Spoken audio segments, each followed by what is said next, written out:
ஆச்சு நான் பெங்களூருக்கு வந்து. அண்ட் சென்னையில் இருந்ததுக்கும் இங்கே நான் பண்ணுற செலவுகளுக்கும் பேட்டர்னே நிறைய டிஃப்ரென்ஸ் இருக்கு. ஸோ இந்த 2 மாசத்துல வந்துட்டு அந்த பேட்டர்ன் நான் கொஞ்சம் ஐடென்டிஃபை பண்ணிட்டேன்.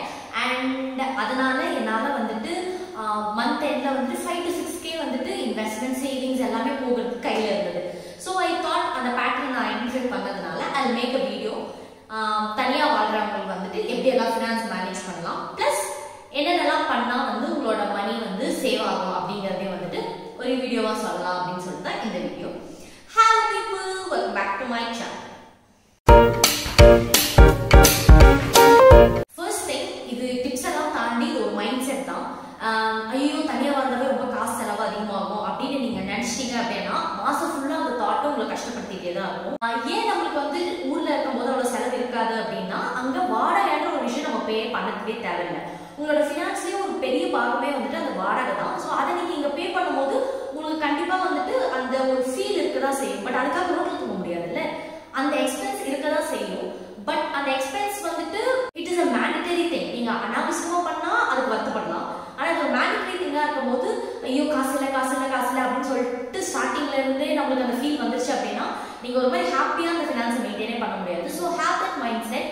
காசு இருக்கு, நம்ம ஒழுங்காக மேனேஜ் பண்ணால் கண்டிப்பாக முடியும் அப்படிங்கிறது தான். ஸோ என்னாலலாம் மேனேஜ் பண்ண முடியுதுன்னா கண்டிப்பாக எல்லாராலையும் முடியும். ஸோ அந்த மைண்ட் செட்டை ஃபர்ஸ்ட் ஃபிக்ஸ் பண்ணிட்டு let's get into the video.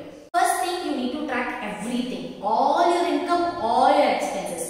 இன்கம்ல உங்க சேலரி, நீங்க ஃப்ரீலான்ஸ்க்கு என்ன பண்றீங்கன்னா அது, நீங்க எல்லாரும் காசு கொடுத்துருக்கீங்க அது திரும்பி வந்திருக்குன்னா அது. நான் வந்து கூகுள் பேல ஸ்கிராட்ச் கார்டு வரும்ல, அந்த ஸ்கிராட்ச் கார்டுல எவ்வளவு மணி வந்தது கொண்டு நான் ட்ராக் பண்ணுவேன். ஏன்னா எனக்கு 5-10 ரூபாய் அங்க தப்பா போயிட்டுனாலுமே எனக்கு பிரச்சனை எனக்கு. ஸோ நான் அது கூட ட்ராக் பண்ணுவேன். எக்ஸ்பென்சஸ்ல வந்துட்டு நான் ஆட்டோல போறேன், இல்லைன்னா வந்துட்டு கடைக்கு போறேன், பால் வாங்குறேன், சாக்லேட் வாங்குறேன், பெட்ரோல் போடுறேன், டீ குடிக்கிறேன், இந்த மாதிரி எல்லா விஷயங்களும் அதான். 1 ரூபாவா இருந்தாலும் சரி, 1000 ரூபாய் இருந்தாலும் சரி, நான் எக்ஸ்பென்சஸ் வந்துட்டு ட்ராக் பண்ணுவேன், எழுதி வைப்பேன். நம்ம எல்லாம் யாரும் வந்துட்டு ரொம்ப மெமரி பவர் உள்ள ஆட்கள்லாம் கிடையாது. நம்ம வந்து மறந்துடுவோம், ஐயோ என்ன வாங்க போனோம், திடீர்னு 18 ரூபாய் காட்டுது என்ன பண்ணோம் அப்படின்னா நம்மளுக்கு தெரியாது. டீயோ பிஸ்கெட்டோ தான் வாங்கியிருப்போம், அது தெரியாது. ஸோ அந்த டைம்ல அந்த குழப்பம்லாம் இல்லாமல் இருக்கணுன்றதுக்காக நீங்க டெய்லியுமே வந்துட்டு உங்களோட எக்ஸ்பென்சஸை ட்ராக் பண்ணீங்கன்னா மந்த் எண்ட் ஈஸியா இருக்கும். செகண்ட் ஸ்டெப், எவ்ரி டே நீங்க உங்க வேலையெல்லாம் முடிச்சதுக்கு அப்புறம் பெட்டுக்கு போறதுக்கு ஒரு 1/2 மணி நேரம் 1 மணி நேரத்துக்கு முன்னாடி இன்னைக்கு என்னென்னலாம் செலவு பண்ணீங்க அப்படிங்கறத வந்துட்டு ஒரு வாரி எடுத்து பாருங்க. தேர் ஆர் டைம்ஸ் வேர் நம்ம நிஜமாவே அது ஒரு தேவையான செலவா இருந்திருக்கும். தேர் ஆர் டைம்ஸ் வேர் நம்ம ஒரு மாதிரி இம்பல்ஸா ஏதாவது பண்ணிருப்போம். அது உங்களுக்கு ஒரு நாளைக்கு தெரியுது அப்படின்னா அடுத்த நாளைக்கு அதை நீங்க வந்து ரியலைஸ் பண்ணுவீங்க. ஐயோ நம்ம நேற்று இப்படி பண்ணோம்ல, எனக்கு இது பண்ணாம இருக்கலாம் அப்படின்னு சொல்லி ரியலைஸ் பண்ணுவீங்க. ஸோ அந்த தாட்காக இந்த ஒரு ரிமைண்டர் மாதிரி வச்சு டெய்லியும் வந்துட்டு ஒரு 5 நிமிஷம் தான் ஆகும், லிட்டரலி 5 நிமிஷம் தான் ஆகும். 5 நிமிஷம் ஸ்பெண்ட் பண்ணிட்டு நீங்க வந்து அது ட்ராக் மட்டும் பண்ணி ரிமெம்பர் பண்ணிக்கோங்க. ஓகே நீங்க நான் இது பண்ணிருக்கேன், தேவையா ஓகே, அந்த மாதிரி ஒரு அனாலிசிஸ் உங்களுக்குள்ளே பண்ணிக்கோங்க. barely takes 2 minutes. Third thing, either month start ஆகிறதுக்கு முன்னாடி ஆர் மந்த் ஸ்டார்ட் ஆன உடனே, ஸோ 30, 31, 1, 2 இந்த நாட்கள்ல நீங்க என்னென்னலாம் செலவு பண்ணீங்க மொத்த மாசத்துக்கும் அப்படிங்கறத ட்ராக் பண்ணிட்டு வச்சிருப்பீங்களா உங்களோட ட்ராக்கர்ல, அதை எடுத்து பாருங்க. ஸோ அதை பார்த்தா என்ன தெரியும் அப்படின்னா, ஓகே நான் ஸ்விக்கில எவ்வளவு செலவு பண்ணியிருக்கேன், ஜெப்டோல எவ்வளவு செலவு பண்ணியிருக்கேன், ஊர் சுத்தத்தில் எவ்வளவு செலவு பண்ணியிருக்கேன், ட்ரெஸ் வாங்குறதுல எவ்வளவு செலவு பண்ணியிருக்கேன், இப்படிங்கிற ஒரு கால்குலேஷன் தெரியும். அந்த 1, 2ஆம் தேதியில வந்துட்டு என்னென்னலாம் அந்த மாதத்துக்கான செலவு இருக்கும் நமக்கு அப்படின்னு. எஸ்பெஷலி நீங்க தனியா வாழ்றப்ப என்ன ஆகும், நீங்க க்ரோசரிஸ் வாங்கணும், எலக்ட்ரிசிட்டி பில் இருக்கு, வாட்டர் பில் இருக்கு, நெட் வைஃபை போட்டிருந்தீங்கன்னா அந்த பில் இருக்கும். ஸோ இந்த மாதிரி உங்களுக்கு பழக்கம் இல்லாத புது பில்ஸ் நிறைய இருக்கும். ஸோ இதெல்லாம் நீங்க முன்னாடியே பிளான் பண்ணாதான் அடுத்த மாசத்துக்கு நீங்க அந்த காசை எடுத்து வைக்க முடியும். நம்ம வீட்டுல எல்லாம் இருக்கும்போது நமக்கு என்ன வாங்கணுன்றது மட்டும்தான் நம்மளோட கோலா இருக்கும். ஓகே இந்த மாசம் இந்த ட்ரெஸ் வாங்கணும், எனக்கு பர்த்டே வருது, இதுக்கு ஷேர் கொடுக்கணும், இந்த மாதிரி எண்ணங்கள் மட்டும்தான் இருக்கும். பட் தனியா வாழ்றப்போ வந்துட்டு நம்ம லிட்டரலி ஒரு வீட்டையோ ஒரு விஷயத்தையோ நம்ம மேனேஜ் பண்ணும்போது அதுக்கான எக்ஸ்பென்சஸ் நம்ம முன்னாடியே எடுத்து வச்சாதான் கொஞ்சமாச்சும் ப்ராப்ளம் இல்லாம வாழ முடியும். நான் வந்து வைஃபை வந்து போட்டு 3 மாசம் வந்து ஃப்ரீ. எப்பவுமே அந்த நம்ம இந்த 2 மாசத்துல வந்துட்டு எனக்கு வைஃபை பில்லுன்னு நான் ஒன்று ஆடே பண்ணல. அப்புறம் தான் எனக்கு ஞாபகம் வந்துச்சு, ஆத்தாடி அடுத்த மாசத்துல இருந்து நான் வைஃபை பில் கட்டணும் அப்படின்னு சொல்லிட்டு. ஸோ நான் ஒரு இடத்துல நோட் பண்ணி வச்சிருந்தேன், எனக்கு மந்த்லி ரெக்கரிங் எக்ஸ்பென்சஸ் என்ன, இயர்லி ரெக்கரிங் எக்ஸ்பென்சஸ் என்ன அப்படின்னு சொல்லிட்டு நான் நோட் பண்ணி வச்சிருந்த இடத்த பார்த்து தான் ஐயோ வைஃபை பில் கட்டணும் அப்படின்னு சொல்லி எனக்கு ஞாபகம் வருது. ஸோ இந்த மாதிரி விஷயங்களை நீங்க முன்னாடியே பிளான் பண்ணிட்டீங்க அப்படின்னா உங்களுக்கு கொஞ்சம் ஈஸியா இருக்கும். இப்போ வந்து குட்டி டிப்ஸ், அது எப்படி இருக்கும் அப்படின்னா, நீங்க வந்து இப்ப சமைக்கிறீங்க அப்படின்னா நான் இது ஒரு விஷயம் கூட கேள்விப்பட்டேன். வெளியே கடையில வாங்கி சாப்பிட்டுட்டே நீங்க வந்துட்டு தனியா இருக்கிறத பாத்துட்டீங்க அப்படின்னா உங்களுக்கு மாசம் வந்துட்டு 9,000 இருந்து 10,000 வரைக்கும் செலவாகும். ஆனா நான் வந்து வீட்டுல சமைச்சுதான் சாப்பிடுவேன் மோஸ்ட் ப்ராபப்லி. ஸோ எனக்கு வந்து அது வந்துட்டு ஒரு 5,000 இருந்து 6,000 ரூபாய் தான் வருது. ஸோ இது என்னால எப்படி மேனேஜ் பண்ண முடியுது அப்படின்னா நான் monthly once main grocery shopping போயிடுவேன். எண்ணெய், பருப்பு, அரிசி இதெல்லாம் வந்து வாங்கிடுவேன் மந்த்லி ஒன்ஸ். வீக்லி காய்கறிகள் வாங்கிடுவேன். ஸோ இது வந்து நீங்க டெய்லி வாங்குறது கொஞ்சம் கொஞ்சம் தவிர்த்துட்டு வீக்லி அண்ட் மந்த்லி இந்த மாதிரி போட்டீங்க அப்படின்னா டெய்லி செலவுகள் இருக்காது. அவாய்ட் பண்ண முடியாத சில விஷயங்கள், பால் எல்லாம் உங்களால வந்துட்டு வாரத்துக்கு வாங்க முடியாது.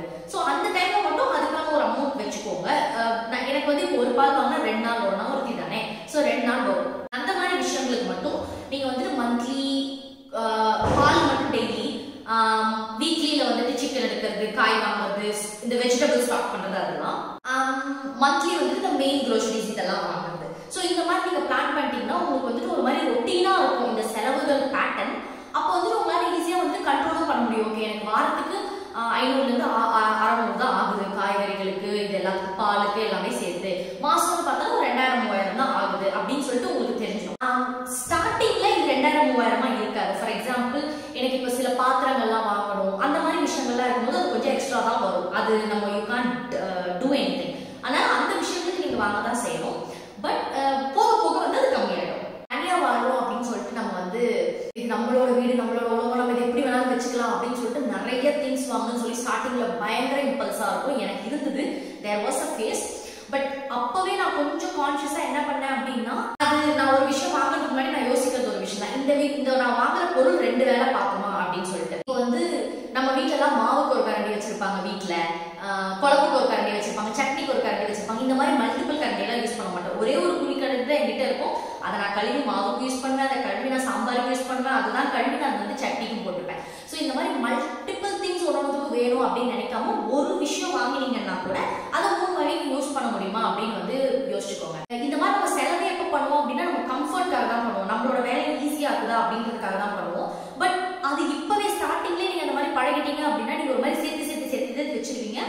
ஓவர் டைம்ல அது ஓவர்வெல்மிங் ஆயிடும். ஸோ அதனால ஒரு பொருள் வாங்குறீங்க அப்படின்னா 2 வேளை பண்ணுமா அப்படின்னு சொல்லி வந்து பார்த்துக்கிட்டீங்கன்னா நல்லது. ஸோ இந்த மாதிரி இம்பல்ஸ் பையங்கள்லாம் நீங்க திங்க் பண்ணிட்டே இருங்க, ரீதிங்க் பண்ணிட்டே இருங்க. அதை நீங்க வாங்கணுன்ற எண்ணம் இல்லாம வேணுமா அப்படிங்கிற எண்ணத்தோட வந்து நீங்க அசஸ் பண்ணிட்டே இருந்தீங்க அப்படின்னா உங்களுக்கு நிறைய இம்பல்ஸ் பை வந்து கம்மியாயிடும்.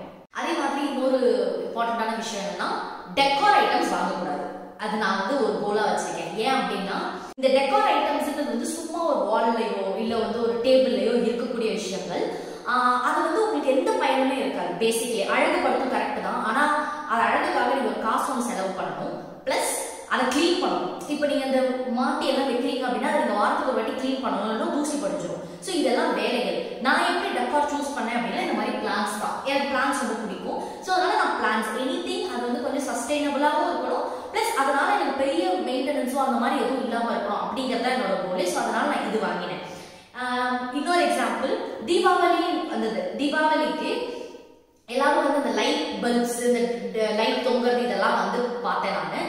பட் எனக்கு அது நல்லா தெரியும், அது எல்லாமே ஒன் டைம் யூஸ் தான். நான் வந்து தீபாவளிக்கு மட்டும்தான் யூஸ் பண்ணுவேன், அதுக்கப்புறம் நான் அதை திரும்ப தொட மாட்டேன். அடுத்த தீபாவளிக்கு யூஸ் பண்ணலான்னு கூட தெரியாது.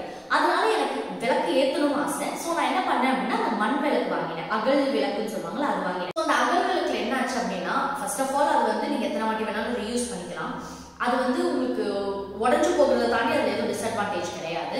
பிளஸ் அது ஒரு மாதிரி சஸ்டைனபிளான அழகான பொருள். நீங்க அதை எப்படி வெளியே வச்சுக்கணும்னு அவசியம் கிடையாது. பேக் பண்ணி உள்ள வச்சீங்கன்னா it be there forever. So இந்த மாதிரி கொஞ்சம் சஸ்டைனபிள் கிளீன் பண்ற ஆப்ஷன்ஸா இருக்கிற மாதிரி தான் நான் டெக்காருக்கே வாங்குவேன். இல்லைன்னா நான் வந்து அந்த டெக்காரே பண்ண மாட்டேன். கொஞ்சம் லாங் லாஸ்டிங்கா இருக்கிற மாதிரி பார்த்து வாங்குங்க. நீங்க ஏதாவது வந்து உங்க வீட்டுக்கு வாங்குறதா இருந்ததுன்னா லாங் லாஸ்டிங்கா இருக்கணும், ரொம்ப காஸ்ட்லியா இருக்கும் அப்படின்றது ஒன்றும் அவசியம் கிடையாது. கம்மியான விலைகள்லையும் ரீசனபிளான விலைகள்லையுமே கூட உங்களுக்கு வந்துட்டு நல்ல லாங் லாஸ்டிங்கான பொருட்கள் இருக்கும். ஃபார் எக்ஸாம்பிள் அந்த அகல் விளக்கு நான் சொன்னது, நம்ம அந்த ஒரு அகல் விளக்கு 6 ரூபாயோ 7 ரூபாயோ தான். எனக்கு தெரிஞ்சு அது ரொம்ப வருஷத்துக்கு இருக்கும். ஏன்னா அது அந்த மாதிரியான ஒரு பொருள், மண்ணில் செஞ்சது, அது ஒரு மாதிரி ட்ரெடிஷ்னலாக திங்ஸ், அந்த மாதிரி நிறைய இருக்கும். அதே மாதிரி தான் வந்துட்டு இந்த கத்தி எல்லாம் ரொம்ப பிராண்டடான கத்தி, பிரிண்டட் உள்ள கத்தி, கலர் கலரான கத்தி, இந்த மாதிரி வாங்குறதை தாண்டி நார்மலா வாங்குற கத்தி நீங்க வந்து உங்களோட வெளி செவல்ல வந்து சாணம் பிடிச்சா கூட அது ஒர்க் ஆகும், ஒர்க்ஸ் பெர்ஃபெக்ட்லி ஃபைன். ஸோ அந்த மாதிரி சில விஷயங்கள் குவாலிட்டியா இருக்கிற மாதிரி இன்வெஸ்ட் பண்ணீங்கன்னா பிரச்சனை கிடையாது. இதுக்கெல்லாம் காசு பார்க்கக்கூடாது. ஏன்னா இது எல்லாமே குவாலிட்டி ப்ராடக்ட் உங்களுக்கு லாங் டேர்ம்ல வரும். நான் வந்து இந்த சில தேவையில்லாத விஷயங்கள் என்னென்னலாம் வாங்கினேன் அப்படின்னா, பைப்ல வந்துட்டு ஒரு பிளாஸ்டிக் ஃபில்டர் ஒன்று மாட்டோம்ல, அந்த ஃபில்டர் அது வந்து இந்த பைப்புக்கு செட்டே ஆகல. நான் பெரிய விளையாட்டம் வாங்கிட்டு வந்துட்டு அது செட் ஆகாம அது சும்மா இருக்கு. அதுக்கப்புறம் வந்துட்டு கப்ஸ் நான் நிறைய வாங்கணும். இந்த கப்பு கூட அப்படி வாங்கின கப்பு தான். எனக்கு இன்னொன்று வாங்கணும் வேற ஆசை இருக்குது. ஸோ இந்த மாதிரி கப்ஸ் நிறைய வாங்கினேன். சும்மா குடிக்க போறது ஒரு டீ, ஆனால் அது 1000 கப்பு எனக்கு இருக்குது. இதெல்லாம் தான் வந்து நான் தனியா இருந்து இந்த பையிங் பேட்டர்ன்ஸ், இந்த ஃபினான்ஷியல் லெசன்ஸ் நான் கற்றுக்கிட்டது. ஹோப் இது உங்களுக்கு வந்து ஹெல்ப்ஃபுல்லா இருக்கும்னு நினைக்கிறேன். வேற ஏதாவது பத்தி உங்களுக்கு கவர் பண்ணணும் லிவ் அலோன் சீரீஸ்ல அப்படின்னா ஜஸ்ட் கமெண்ட் பண்ணுங்க. அண்ட்